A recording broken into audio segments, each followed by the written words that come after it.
Police SI परीक्षा जालियाती मामला गिरफ 114 परीक्षार्थी ब्रह्मपुर जेलु मुकुड़िले। गतकाली जामिन प्रदान करथिले विजिलेंस कोर्ट। प्रथमे 6 जन छात्री जेलु मुकुड़िथिले, परे पर्यायक्रमे अन्यमानकु मुक्त करा जायछि।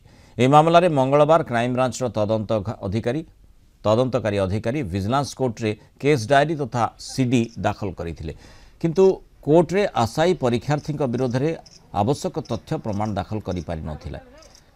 तेणु कोर्ट समस्त 114 जन आशायी को शर्तमूलक जामिन प्रदान करते 50,000 टंका सह 2 जन जामिनदार जरिया आज जामिन प्रदान करा मामला रे संपृक्त थिबा कौनसी साक्षी को प्रभावित करिवे नाही बोली शर्त रखिछंती कोर्ट।